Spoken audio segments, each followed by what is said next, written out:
Halo, salam sehat Bapak Ibu yang terkasih, bagaimana kabarnya? Pada kesempatan kali ini kita akan bersama-sama berdiskusi dengan topik kesehatan, yaitu lebih tepatnya deteksi dini tumbuh kembang pada anak atau yang biasa disingkat dengan DDTK pada anak. Bapak Ibu, saat ini saya tidak sendiri, saya sedang bersama dengan Kak Esther. Halo. Kak Esther ini adalah narasumber kita pada diskusi hari ini. Kak Esther sebelumnya sudah pernah mengikuti pelatihan dan juga seminar di DTK, betul Kak? Betul sekali Kak Selvi ya. Bagaimana kabarnya Kak? Luar biasa dong, sehat. Ya, puji Tuhan. Sebelumnya saya mengucapkan terima kasih kepada Kak Esther karena sudah bersedia membagi ilmu pengetahuan kepada kami semua. Sama-sama Kak Selvi. Baik, langsung kita mulai saja ya Kak Esther ya. Boleh, yuk. Berbicara tentang DDTK, sebenarnya deteksi dini tumbuh kembang pada anak itu apa sih Kak? Apakah itu suatu pemeriksaan, kegiatan, atau mungkin yang lain? Seperti apa ya? DDTK atau deteksi dini tumbuh kembang anak itu sebenarnya sebuah kegiatan pemeriksaan untuk memastikan anak-anak usia 0 sampai 5 tahun ini menunjukkan proses pertumbuhan dan perkembangan sesuai dengan tahapan usianya. Begitu Kak Selvi. Jadi ada dua aspek yang dinilai, yaitu tumbuh dan kembang.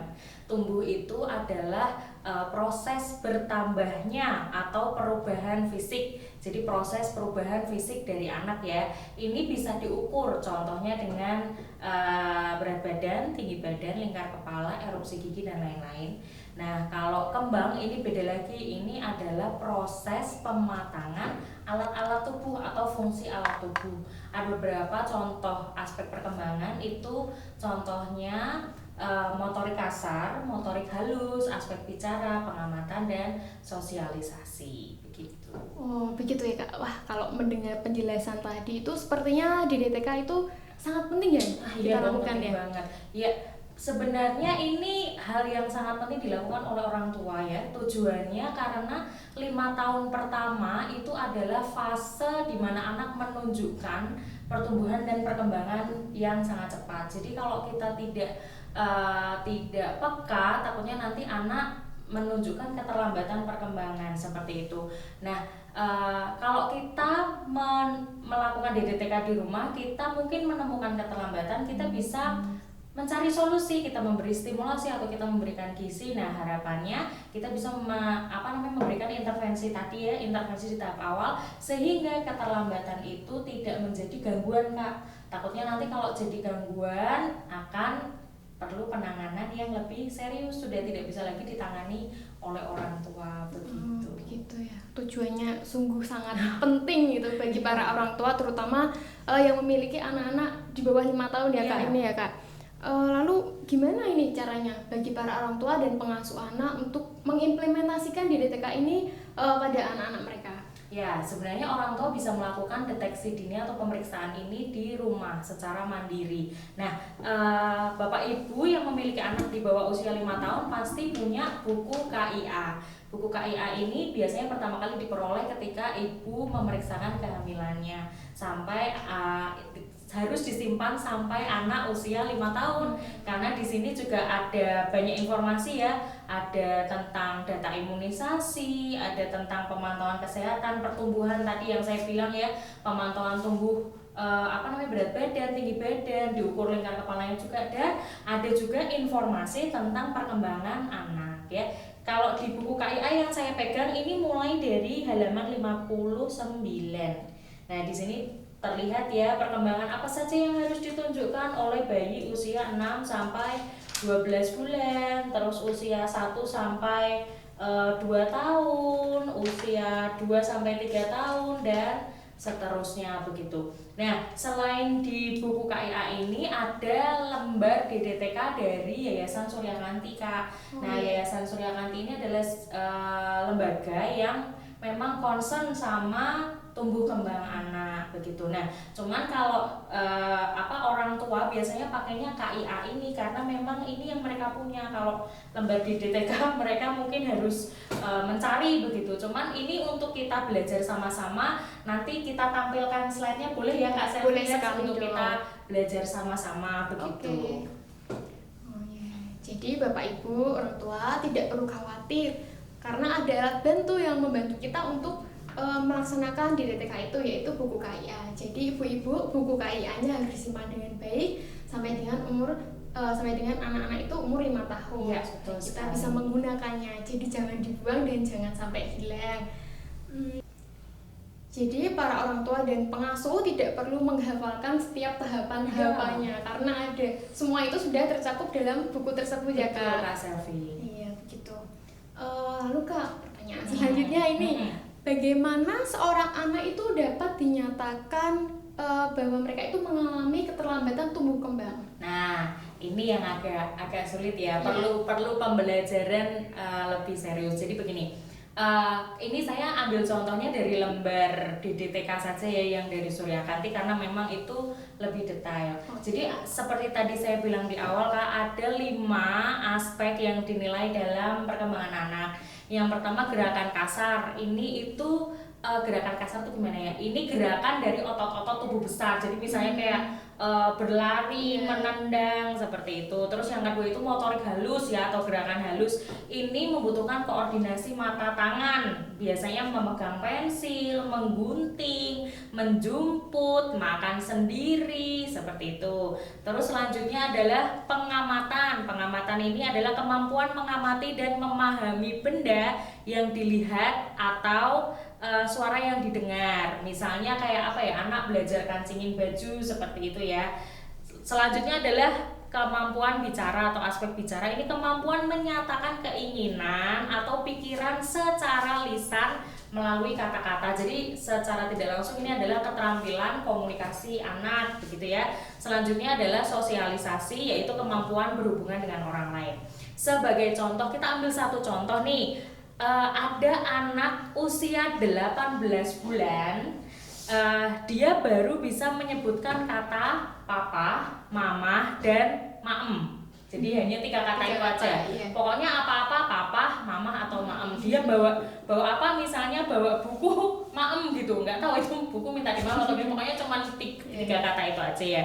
Nah, coba kita lihat di aspek bicara di lembar DDTK. Di aspek bicara di lembar DDTK itu di usia 18 bulan anak seharusnya sudah bisa mengucapkan 10 kata atau lebih dan tahu artinya. Tadi anak baru bisa berapa kata Kak? 3 kata. 3 ya, papa, mama, dan maem. Nah, coba kita turun di usia sebelumnya. Jadi kalau 18 bulan, usia sebelumnya itu 12 bulan kalau di lembar DDTK Suryakanti itu. Nah, di lembar 12 bulan di aspek bicara ini seharusnya anak mampu mengucapkan 1 kata atau lebih dan tahu artinya.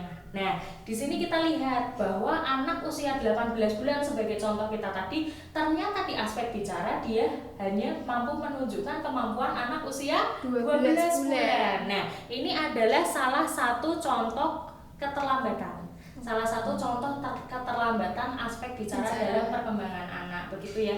Jadi seharusnya di usia 18 bulan dia sudah bisa mengucapkan 10 kata, misalnya papa, mama, maem, kucing, sepeda, topi, dan lain sebagainya. Seharusnya sudah bisa 10 kata atau lebih, tapi dia hanya cuma bisa 3 kata. Nah, ini adalah salah satu contoh keterlambatan. Tapi jangan dianggap ini adalah hal yang menakutkan, karena inilah fungsinya DDTK. Dengan kita menemukan satu kasus keterlambatan pada anak-anak kita bisa melakukan intervensi supaya keterlambatan itu tidak jadi kasep, kalau orang Jawa bilang ya, terlambat. Jadi keterlambatan yang terlambat ditangani kan nanti susah ya Kak. Iya, Jadi betul. kita bisa mencari solusi dari keterlambatan itu. Itu salah satu contoh saja begitu. Tadi kan Kak Esther menyampaikan kalau kita sudah mengetahui bila terjadi keterlambatan pada seorang anak, itu kita harus menanganinya ya Kak. Nah, itu kira-kira caranya bagaimana sih Kak? Ya, kita semua sebenarnya bukan dokter ya. Memang ada sendiri namanya klinik tumbuh kembang. Tapi di DTK ini seperti tadi yang saya bilang bisa dilakukan oleh orang tua di rumah. Jadi orang tua tidak hanya bisa menemukan aspek yang terlambat, tetapi juga bisa melakukan intervensi supaya keterlambatan itu tadi bisa terselesaikan. Jadi tidak terus terlambat di jenjang-jenjang yang berikutnya ya. Nah, sebagai contoh untuk anak usia 18 bulan tadi, seharusnya kan dia bisa mengucapkan 10 kata dan tahu artinya. Jadi tidak hanya babbling mama papa dan lain sebagainya, tapi memang sudah bisa mengucapkan 10 kata dan tahu artinya. Sementara dia hanya bisa mengucapkan papa, mama dan maem. Nah, yang bisa kita lakukan adalah menstimulasi, memberikan stimulasi dengan sering mengajaknya berkomunikasi, Kak. Nah, begitu. Ya? Jadi kita harus sering komunikasi sama anak. Nah, kita juga bisa menggunakan benda-benda atau hal-hal yang di sekitar anak yang akrab dengan anak. Misalnya sepeda, atau kucing, atau topi, atau apa. Jadi kita bisa mengajak anak berkomunikasi. Misalnya kalau anak minta sesuatu, misalnya minta naik sepeda. Biasanya 18 bulan kan sudah bisa jalan, kadang ada yang sudah naik sepeda ya. Ponakan saya 18 bulan soalnya, Kak, sudah bisa naik sepeda gitu, sepeda keseimbangan itu. Nah, kalau misalnya dia belum bisa menyebutkan, hanya bilang atau menunjuk maem tapi nunjuknya sepeda, kita harus membenarkan. Iya, harus membenarkan. Misalnya apa, Dek? Sepeda. Ayo tiruin mama. Sepeda. Nah, gitu. Jadi kita ajak dia berkomunikasi, terus mengajaknya menirukan apa yang kita katakan. Jadi dengan begitu hal yang kita tanamkan secara berulang-ulang biasanya akan diserap di memori anak dan anak akan bisa mengikuti seperti itu. Pokoknya kalau untuk stimulasi anak tuh kuncinya sabar dan telaten dan konsisten mungkin, Kak. Jadi kita jangan kapok diajari ora iso-iso, jangan gitu.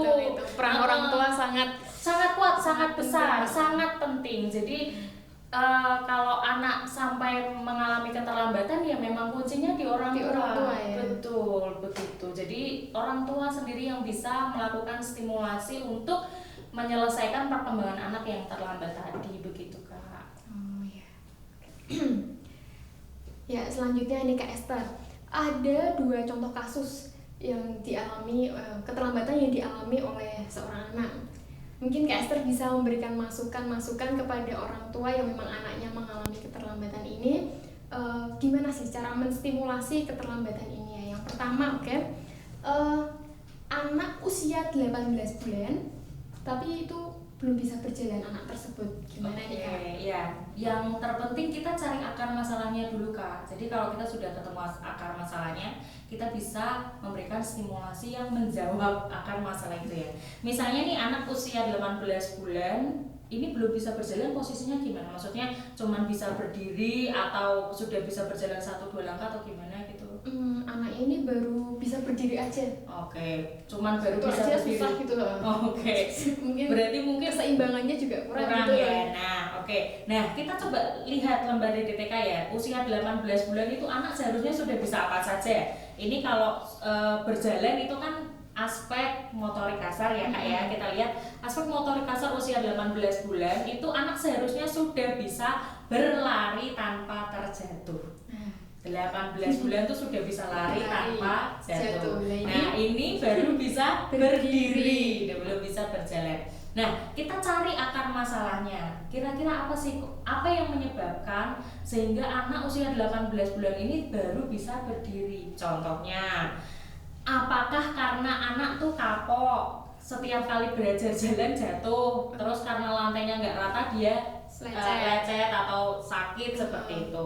Atau apa misalnya kita sebagai orang tua kurang memberi dia pengalaman untuk belajar jalan. Ada ya, Kak, anak yang gendongan, tahu nggak? Jadi sering digendong misalnya. Jadi kalau nangis digendong, kalau kaget digendong, makan digendong. Nah, itu juga kurangnya pengalaman anak untuk belajar berjalan, mengeksplorasi area di sekitarnya untuk dia belajar jalan. Nah, kalau kita sudah menemukan akar masalahnya, misalnya tadi ya contohnya karena memang sering digendong, karena setiap aktivitas dia lakukan dengan digendong mamanya seperti itu. Nah, kita bisa memberi stimulasi yang sesuai. ya mau tidak mau mamanya harus berhenti menggendongnya mungkin di saat-saat tertentu ya, kalau memang dia sakit, memang tidak bisa tidur perlu digendong ya tidak apa-apa digendong. Tapi untuk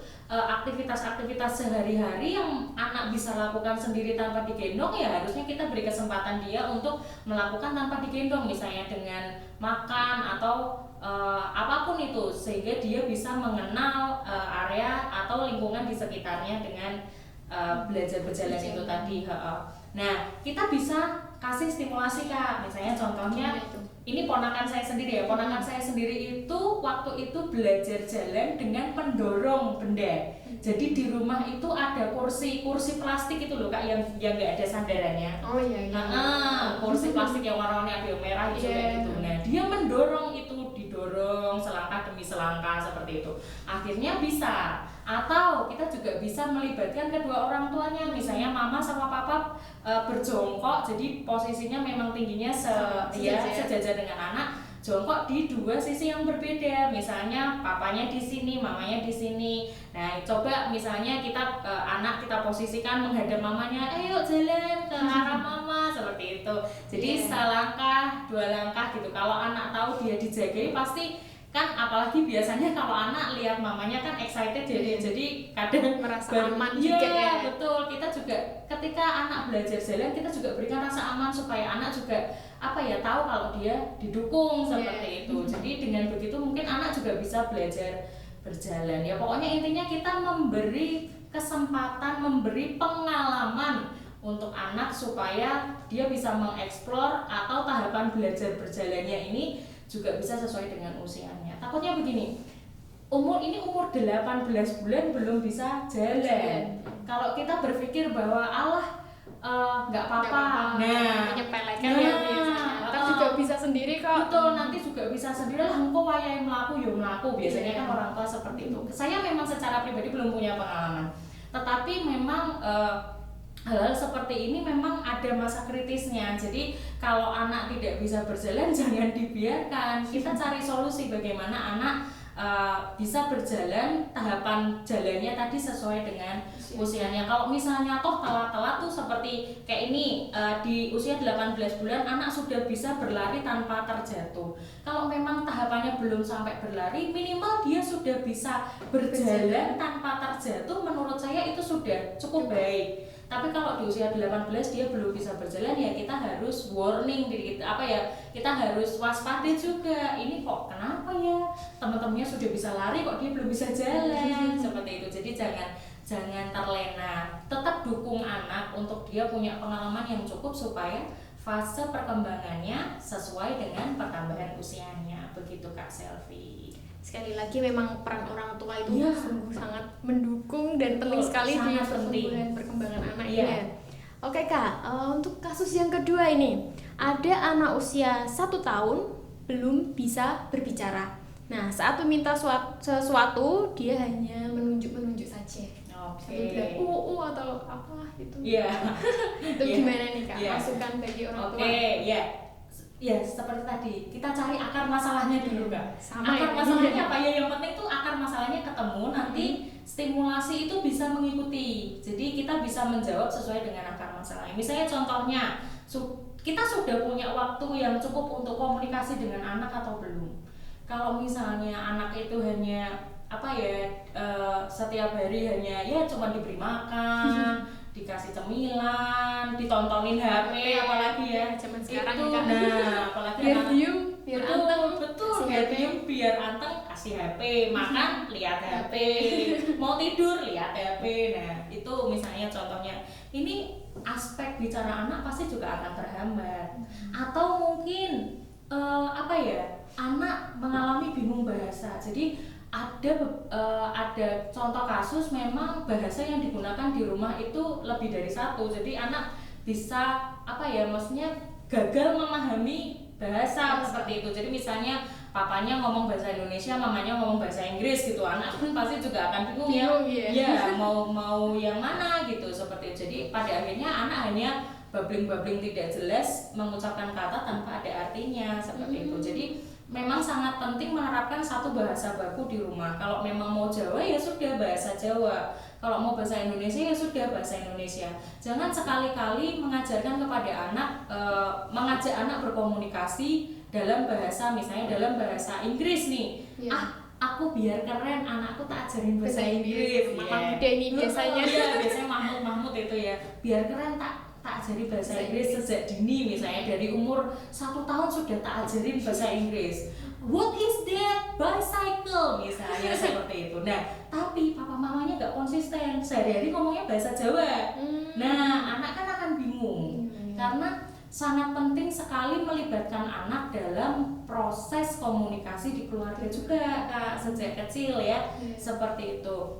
Nah, kalau kita sudah ketemu akar masalahnya, kita bisa memberikan stimulasi yang pas. Kalau misalnya kayak tadi, anak memang kurang berkembang aspek bicaranya karena kita komunikasinya sama anak kurang. Jadi kayak tadi banyak HP atau orang tuanya cuma diem, anak dikasih HP seperti itu. Nah, ya orang tua harus ambil tindakan, ambil sikap. Memang HP itu zaman sekarang juga apa ya, dibilang bermanfaat ya bermanfaat, dibilang bahaya ya bahaya juga kalau tidak ada pengawasan seperti itu. Untuk anak-anak usia dini, terutama untuk anak-anak yang masih belajar ini mengembangkan aspek bicaranya juga. Nah, kalau memang seperti itu ya orang tua harus ambil tindakan. HP mungkin dijadwal, atau misalnya main HP kalau misalnya mama lagi nyuci misalnya, tapi itu kan juga harus ada batasan waktu ya, seperti itu. Kalau makan nggak boleh sama main HP, nggak boleh lihat HP, nggak boleh lihat YouTube misalnya kan. Biasanya kan orang tua gitu tuh, nggak apa-apa tak kasih YouTube kok diem gitu, makan sambil lihat YouTube ya dek gitu. Nah, itu hati-hati ya Bapak Ibu ya, biasanya agak nanti aspek perkembangan bicaranya juga terlambat juga. Nah, dengan begitu coba HP-nya dikurangi, porsi komunikasi kita ditambah. Seperti misalnya sambil suapin makan, mungkin anak karena sudah mengenal YouTube, ngomong sama orang tuanya jadi membosankan juga bisa ya. Jadi karena sudah biasa lihat yang seru-seru sambil makan. Nah, ini peran orang tua sekali lagi, Kak. Disuapin misalnya sambil makan, anak diajak komunikasi, diajak ngobrol, diajak cerita, misalnya tanya-tanya gitu enggak apa-apa. Anak siapa ini, anak siapa, kayak gitu kan biasanya kan orang tua kayak gitu. Atau misalnya diajak jalan-jalan, biasanya lihat kalau misalnya deket-deket sini ada apa sih, kayak peternakan kuda, itu loh ada kuda gitu. Atau lihat bebek, ayam kayak gitu. Jadi memberikan anak pengalaman lain, pengalaman yang lebih nyata daripada sekedar gadget. Nah, itu sangat penting. Itu juga mengembangkan aspek, selain aspek bicara, saya rasa ini juga aspek pengamatan dan sosialisasi, Kak. Kalau anak hanya berpaku kepada gadget, ini kan komunikasinya cuma satu arah. Iya. Nah, kalau misalnya dia berkomunikasi secara nyata, itu aspek bicaranya berkembang, aspek pengamatannya berkembang, aspek sosialisasinya juga berkembang. Karena dia pasti juga bisa menjalin hubungan dengan orang lain, dengan papa mamanya, dengan teman sebaya, dengan saudaranya, tidak hanya dengan sekedar gadget. Begitu. Pokoknya intinya bagi para orang tua tuh harus memberikan pengalaman yang cukup untuk anak belajar, mengembangkan aspek-aspek perkembangannya supaya tetap berjalan sesuai dengan pertumbuhan usia, Kak. Begitu. Nah, untuk stimulasi, prinsipnya mencari akar masalah atau mengeliminasi hal-hal yang memang menghambat, kayak seperti tadi ya, gendongan, gadget. Nah, itu bagaimana caranya dieliminasi supaya kita bisa memberi pengalaman yang cukup untuk anak bisa belajar mengembangkan, seperti itu, Kak. Oke, terima kasih banyak Kak Esther atas masukannya. Sepertinya perbincangan kita cukup panjang.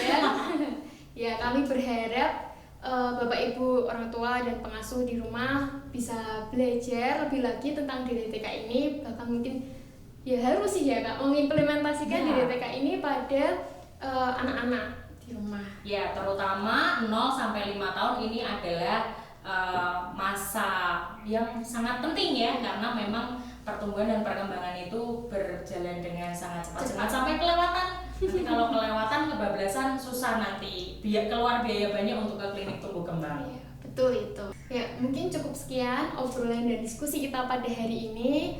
Ya, saya mengucapkan sekali lagi kepada Kak Esther yang sudah berbagi banyak sekali ilmu bagi untuk kita ya Kak. Terima kasih banyak. Sama-sama. Semoga tidak membosankan ya Kak Selvi ya. Tidak dong, ini kan penting sekali untuk anak-anak ya. Oke, terima kasih. Tuhan Yesus memberkati.